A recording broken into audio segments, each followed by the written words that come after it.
Assalamualaikum students, here I am again with another video from STEM International. Hope you are all doing well, and what we're going to do is we're going to continue with the English book 7 का chapter number 2 and its exercise का very last part, जिसके अंदर हम क्या करने लगे हैं कि गो ग्रामर जिस तरह से हमने लास्ट अपनी वीडियो में स्टार्ट किया था उसको कंटिन्यू करेंगे, देखेंगे कि what is new about grammar that we have to learn today. And other than that what we are gonna do is कि हम अपनी स्पीकिंग स्किल्स वाली जो एक्सरसाइज है पोर्शन उसको भी देखेंगे, जिसमें डायलॉग को हम देखते हैं what the dialogue is about. And lastly will dive into के राइटिंग या फिर एक्सप्रेशन के एस्पेक्ट से हमें आज किस तरह की न्यू टाइप ऑफ राइटिंग और फॉर्म ऑफ राइटिंग आज सीखने को मिलती है. So come let's start with the exercise. Alright, in this portion of the video हम sentence pattern SVO को देखेंगे indirect objects के साथ, और उसके के साथ साथ हम कुछ of course उसकी practice भी करेंगे in smaller tasks which are provided, and with that हम simple past tense का जो है वो इस्तेमाल देखेंगे, या फिर उसकी structuring in affirmative, interrogative and negative structures के किस तरह से होती है, followed with listen and speak which is our favorite part, right? And then lastly the write well part जिसमें हमने एक new type of writing को देखना है. So let's start with this. The first one is sentence pattern SVO indirect object. तो यहाँ पे some sentences contain two objects. एक direct object होता है, that is what is given, sent or done, और दूसरा indirect object होता है to whom or for whom something is done. ठीक है, एग्जाम्पल देखेंगे तो इससे बेहतर समझ आ जाएगी. जैसे कि an indirect object is the part of a sentence that tells to whom और for whom an action is done. It is the receiver और beneficiary of the direct object. Direct object जो है वो कोई ना कोई काम जो कि किया गया है, कुछ दिया गया है, कुछ किया गया है, या फिर कुछ भेजा गया है, और वो फिर आगे जाके किस पर्टिकुलर ऑब्जेक्ट के मिल रहा है वो इनडायरेक्ट ऑब्जेक्ट बन जाता है, और जो हो रहा है वो आपका डायरेक्ट ऑब्जेक्ट बन जाता है. जैसे कि an indirect object not exist alone in a sentence. अब इनडायरेक्ट है तो इनडायरेक्ट जो है वो डायरेक्ट ऑब्जेक्ट के साथ ही सेंटेंस में आएगा, अलग से नहीं आ सकता. There must always be a direct object in the sentence. Same thing, right? Example के तौर पर Hina gave me a novel. अब यहाँ पे हम देख रहे हैं कि हिना गेव मी, तो मी जो है वो इनडायरेक्ट ऑब्जेक्ट. अगर हम सेंटेंस यहीं पे ख़त्म कर देते हैं हिना गेव मी, आपके पास सवाल बच जाता है what did she give, right? तो Hina gave me is an indirect object. A novel, novel दी गई मुझे, सो नॉवल इसमें डायरेक्ट ऑब्जेक्ट आ गया, राइट? और मी जो है वो इसमें इनडायरेक्ट ऑब्जेक्ट आ गया. इसी तरह से कुछ सेंटेंसेस प्रोवाइडेड हैं, उसमें भी डायरेक्ट और इनडायरेक्ट ऑब्जेक्ट्स हम देख लेते हैं. He bought his sister a gift. His sister जो है यहाँ पे वो इनडायरेक्ट है, और गिफ्ट जो है वो यहाँ पे डायरेक्ट है. The teacher explain the poem to the students. The poem जो है यहाँ पे शी एक्सप्लेन्ड द पोइम, तो पोइम डायरेक्ट ऑब्जेक्ट आ गया, और किसको की वो इनडायरेक्ट ऑब्जेक्ट आएगा स्टूडेंट्स को. अच्छा जी, she lent me her notebook. Me जो है इनडायरेक्ट, नोटबुक जो है वो direct. My uncle sent his friend a message. His friend is the indirect one and message is the direct one. इसी तरह से what we are going to do is we are going to write sentences using the given hints. Number 1, अगर आपके sentence आपने बनाना है जिसमें direct object आपका certificate होगा, इनडायरेक्ट ऑब्जेक्ट आपका स्टूडेंट होगा. The teacher gave her students some certificates, या फिर the teacher gave certificates to the students. तो ये एक सेंटेंस इस तरह से बन सकता है. ऐसे ही direct object is flowers, indirect object is teacher. I gave a flower to my teacher. We have on page 25 direct object lunch boxes, and indirect object is children, right?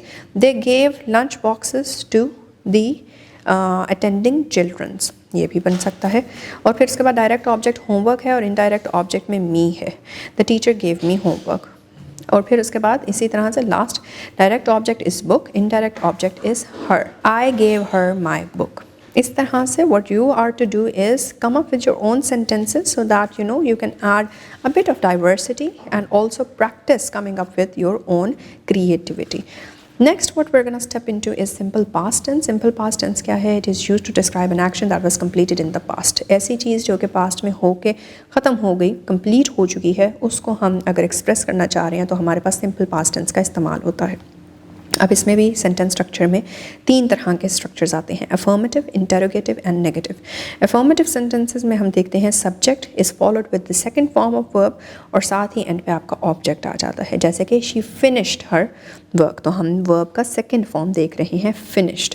She finished her work. Interrogative में आएंगे तो हम जो है वो काफ़ी दफ़ा इस चीज़ को कर चुके हैं प्रैक्टिस कि इंटेरोगेटिव में सब्जेक्ट जो है वो शिफ्ट हो जाता है या फिर वो अपनी जगह जो है वो दे देता है किसको, डिड को, राइट। और फिर जो सब्जेक्ट है उसके बाद base form of the verb आ जाएगी, सेकंड फॉर्म नहीं आएगी, बेस फॉर्म आएगी, फर्स्ट फॉर्म जैसे कह सकते हैं, और साथ ही उसका ऑब्जेक्ट आ जाएगा। तो सब्जेक्ट फ्रंट पे नहीं रहेगा, फ्रंट पे डिड आ जाएगा, did she finish her work, right. और इसी तरह से नेगेटिव को देख लें तो नेगेटिव के अंदर सब्जेक्ट आता है, डिड सब्जेक्ट के बाद आएगा और साथ में डिड के एक नॉट का वर्ड ऐड होगा, जिसके बाद बेस फॉर्म ऑफ वर्ब और ऑब्जेक्ट एज इट इज़ जो है वो फॉलो करेंगे। एग्जाम्पल के तौर पे she did not finish her work. Simple past tense की जगह अगर आप कहीं पे पास्ट इंडेफिनिट टेंस की टर्म सुने तो आपने कंफ्यूज नहीं होना। These both are the same things. Simple past tense के जो सेंटेंस है वही पास्ट इंडेफिनिट टेंस का सेंटेंस है। दोनों के दोनों का एक ही मतलब है कि कोई ऐसा एक्शन जिसको हम एक्सप्रेस करें जो कि पास्ट में हुआ था और पास्ट में ही ख़त्म हो गया। अब हमारे पास कुछ सेंटेंसेस हैं, उनको हमने will read them out and will notice कि किस तरह से उनमें सिंपल पास्ट टेंस इस्तेमाल किया गया। जैसे कि ही solved the problem quickly, solved आ रहा है, सेकंड फॉर्म ऑफ वर्ब है, अफर्मेटिव सेंटेंस है, राइट। क्यों? क्योंकि इसमें हम सब्जेक्ट को इन द वेरी फर्स्ट देख रहे हैं। फिर we visited the museum yesterday, again subject हमारा स्टार्टिंग में है, विजिटेड हमारी सेकंड फॉर्म ऑफ वर्ब आ गया और बाद में ऑब्जेक्ट आ रहा है। They watched a film together, they again यहाँ पे सब्जेक्ट स्टार्टिंग में, watched is the second form of verb, again affirmative type of simple past tense. Then Ayesha dropped the glass, same pattern is repeating. I learned a new art, exactly same pattern has been repeated. Now change the sentences into the simple past tense in your notebook. I write a letter to my friend, so I wrote a letter to my friend. ऐसे हो जाएगा। she cleans her room की जगह हम second form of verb she cleaned her room. The children blow the whistle, blow is the verb over here, इसको हम second form में लेके जाएंगे। The children blew the whistle. He buys a new notebook, तो buys की भी है जो है वो हम second form of verb में convert करेंगे। He bought a new notebook. We walked to school, walk को हम ले जाएंगे second form में, we walked to school। इसके बाद जी हमारे पास आ जाता है एक मज़े का portion, that is listen and speak. Listen and speak में हमारे पास एक डायलॉग है, डायलॉग को हम पढ़ेंगे। अरीब और हमज़ा जो है वो आपस में कुछ बात कर रहे हैं। क्या बात कर रहे हैं आइए देखते हैं। Areeb says, hello Hamza, did you enjoy the festival celebrations last week? Hi Hamza, क्या तुमने जो लास्ट वीक या पिछले हफ्ते फेस्टिवल त्यौहार की सेलिब्रेशंस हुई थी क्या तुमने इन्जॉय की, क्या तुम्हें मज़ा आया? Hamza says, yes I did, festivals always make people happy and excited. हाँ बिल्कुल, जो फेस्टिवल्स होते हैं, त्यौहार होते हैं, वो हमेशा लोगों को खुश भी बनाते हैं और एक्साइटेड भी बनाते हैं। So Areeb says, I agree, I like how festivals bring families and friends together. मैं बिल्कुल तुम्हारी बात से मुत्तफ़िक हूँ। मुझे बहुत अच्छा लगता है कि किस तरह ये जो फेस्टिवल्स होते हैं इससे ख़ानदान और जो फैमिली के लोग हुए और जो फ्रेंड्स हैं ये सारे इकट्ठे हो पाते हैं। Hamza says, that's true, different countries celebrate festivals in different ways. तुम बिल्कुल सच कह रहे हो, जो मुख्तलिफ ममालिक हैं वो अपने फेस्टिवल्स डिफरेंट या मुख्तलिफ तरीक़ों में मनाते हैं। Areeb says, yes, some festivals have music and dance while others have sports and games. बिल्कुल ऐसा ही है, कुछ जो त्यौहार हैं उनमें हम म्यूज़िक और डांस देखते हैं, मौसीकी और जो गाना बजाना ये वाली चीज़ें हैं वो देखते हैं, जबकि कुछ में जो है वो हम खेलते हुए वो मिलते हैं या फिर गेम्स वगैरह जो हैं वो भी मिलती हैं। So Hamza says, festivals also help us learn about other cultures, कि जो ये जो फेस्टिवल्स होते हैं ये हमें मदद देते हैं किस चीज़ में, डिफरेंट जो मुख्तलिफ कल्चर्स हैं, दूसरे कल्चर हैं अपने से हट के जो हैं उनके बारे में सीखने के। Areeb says, I think celebrating festivals keeps traditions alive. मुझे लगता है कि फेस्टिवल्स को मनाने से हम अपने ट्रेडिशंस को भी ज़िंदा रख पाते हैं। And Hamza says, absolutely, festivals are a great way to share joy and culture. बिल्कुल ऐसा ही है, ये फेस्टिवल्स ही हैं जो कि एक बहुत ही अच्छा ज़रिया है जिससे हम अपनी जॉय या फिर हम अपनी खुशी जो है वो भी शेयर कर सकते हैं एक दूसरे के साथ, और साथ ही साथ अपना जो कल्चर है वो भी एक दूसरे के साथ बांट सकते हैं। So what do you think happened in this particular dialogue? What Areeb and Hamza are talking about is how cultures are a happy and also a healthy way of basically sharing with each other what we know और how different we are, और अपने उन differences को share करके हम किस तरह एक दूसरे के साथ एक bonding जो है वो develop कर सकते हैं. So speak up guys, work in pairs and read the dialogue aloud with clear pronunciation and expression. Then talk about your favorite festival and say one reason why festivals are important for people. जैसे अरीब और हमज़ा ने बताया कि cultural जो आपकी festivities होती हैं इसकी क्या importance है लोगों के लिए. इसी तरह से come up with one reason जो कि आपको लगता है कि इस वजह से जो फेस्टिवल्स हैं वो लोगों के लिए अहमियत रखते हैं. And with that we follow down to the very last part of this exercise and that is to write well.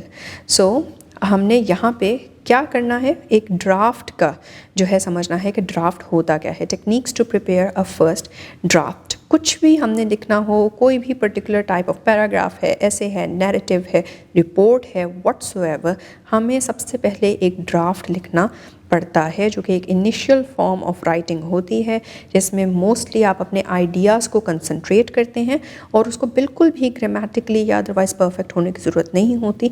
It is only a compilation of what you can think about a particular topic और फिर उसके बाद आप उसको इस draft से अपने ideas को एक्सपैंड करते हैं into the kind of writing that you want. So read the techniques below to write your first draft. अपना पहला ड्राफ्ट लिखने के लिए आपको क्या क्या टेक्निक्स चाहिए आइए उनको देखते हैं. Number 1, brainstorm ideas related to the topic. Topic से रिलेटेड कोई भी आइडिया हो तो उसको brainstorm करें. brainstorming happens within the mind and then what you do is the second step as provided, make a simple mind map of your thoughts. Mind map ही आपको last class में भी आपने पढ़ा होगा कि माइंड मैपिंग कैसे करते हैं. इसी तरह से आपने क्या करना है, आपकी जो भी थॉट्स आ रही हैं ब्रेनस्टॉर्मिंग के दौरान आपने उनको माइंड मैप पे उतार लेना है. Then start writing freely, do not worry about mistakes in the first draft. फिर उस माइंड मैप से आपने एक एक जो पॉइंट लिखे हैं उनको इकट्ठा करके आपने सीक्वेंस देना है और अपने फर्स्ट ड्राफ्ट में उसको जो है वो एक्सप्रेस करना स्टार्ट करना है with the different or various kinds of sentence structures that you have already studied. Fourth is to try to make your writing clear and interesting. अपनी writing को जितना clarity दे सकते हैं उतनी clarity दें. शॉर्ट सेंटेंसेस, डायरेक्ट सेंटेंसेस, और जितना interesting बना सकते हैं उतना ट्राई करें कि आप इंटरेस्टिंग बनाएं कि लोग जो हैं वो चाहें कि वो आपका लिखा पढ़ें. Then use correct vocabulary and suitable tenses. Vocabulary में भी जब हम बात करते थे तो वोकैबुलरी में हमने सीखा था कि एक जो लफ्ज़ होता है उसका लिटरल मीनिंग भी होता है और नॉन लिटरल मीनिंग भी होता है. तो उसके थ्रू जो है वो अपनी रिटन एक्सप्रेशन के अंदर जो है डाइवर्सिटी लेकर आ सकते हैं. आप करेक्ट वोकैबुलरी का इस्तेमाल करना है. सिनोनिम्स के अंदर हमने ये पढ़ा था या हम ये जानते हैं ऑलरेडी कि सिनोनिम्स जो हैं वो हमें डिफरेंट नुआंसेस देते हैं एक ही वर्ड के, राइट. तो उनका सबका सिनोनिम्स का मतलब सेम होना ज़रूरी नहीं होता. हाँ, कॉन्टेक्स्ट लगभग जो है सिमिलर हो जाता है. तो उस कॉन्टेक्स्ट के थ्रू हमने अपनी वोकैबुलरी को चूज़ करना है और टेंसेस को भी सूटेबल रखना है. Then remember to use capital letters and punctuation properly. आपके जो कैपिटल लेटर्स हैं और जो पंक्चुएशन है उसको प्रॉपर होना चाहिए. Add important details about the topic. जो भी टॉपिक आप लेते हैं उस टॉपिक के रिगार्डिंग रेलिवेंस होनी चाहिए आपके आइडियाज़ में और आपकी जो भी आप एक्सप्रेस कर रहे हैं. And then take a short break after finishing your draft. जब आप अपना पहला ड्राफ्ट लिख लें उसके बाद एक ब्रेक ले लें. एकदम आपको फाइनल ड्राफ्ट पे जाने की ज़रूरत नहीं है. Once you are done with your break फिर उसके बाद read your draft carefully to check for mistakes. अब आप थोड़ा सा रिलैक्स्ड माइंड के साथ दोबारा जब उसको देखेंगे तो आपको आपकी मिस्टेक्स इन केस उसके अंदर होती हैं जो कि वेरी मच प्रॉबेबल के होती हैं तो उन मिस्टेक्स को अच्छे तरीके से हाईलाइट कर सकते हैं. Edit your draft to improve clarity and correctness. फिर उसके बाद जो है वो जो मिस्टेक्स होंगी उसको आप इम्प्रूव कर सकते हैं, क्लैरिटी को और बेहतर बना सकते हैं और साथ ही साथ करेक्शंस भी उसमें ऐड करते जाएं. कोई चीज़ और आपके दिमाग में आए तो वो भी आप ऐड कर सकते हैं. So what we have with us is a particular task and that is which festival do you like the most mentioned in the chapter. इस चैप्टर में हमने कई तरीके के जो हैं वो त्यौहार देखे हैं, पढ़े हैं और उनके बारे में डिटेल्स जानी हैं. आपको इन सब में से कौन सा सबसे ज़्यादा पसंद आया है उसके बारे में आपने एक पैराग्राफ लिखना है और उस पैराग्राफ में आपने क्या क्या एक्सप्लेन करना है. Number 1, where is the festival celebrated. Number 2, what activities take place. And number 3, why do you like it. अब ये पैराग्राफ लिखते हुए you don't have to stick with the information that is provided in the book alone, बल्कि आप internet से भी जो है वो इन चीज़ों के बारे में पढ़ सकते हैं और फिर उसके ऊपर अपना पैराफ्रेज्ड और अपने ही जो है वोकैबुलरी, डिक्शन और अपने एक्सप्रेशन के थ्रू आप इसके ऊपर एक यूनिक सा paragraph. Alright students, so what we have done in this particular portion is कि हमने indirect object और direct object का इस्तेमाल एक ही sentence में करना सीखा। Moreover, dialogue में हमने देखा कि किस तरह से cultural festivities की importance और its impact on human beings को discuss किया गया। I hope you will be able to do that part जहाँ पे आपने सोचना है कि festivals की क्या importance है for humans and how can you discuss it with your friends or classmates, and more than that अपना first draft कैसे बनाया जा सकता है और उस first draft से अपना final पैराग्राफ किस तरह से आप बना सकते हैं, उसके लिए कुछ रिक्वायरमेंट्स, कुछ nitty gritties. I hope that you would be able to practise that and with high hopes कि आप इसको बेहतर तरीके से कर सकेंगे, इसको प्रैक्टिस करते रहेंगे, रिपीट और रिवाइज करते रहेंगे। मिलेंगे with the next chapter in another video. Till then take care and अल्लाह हाफिज़।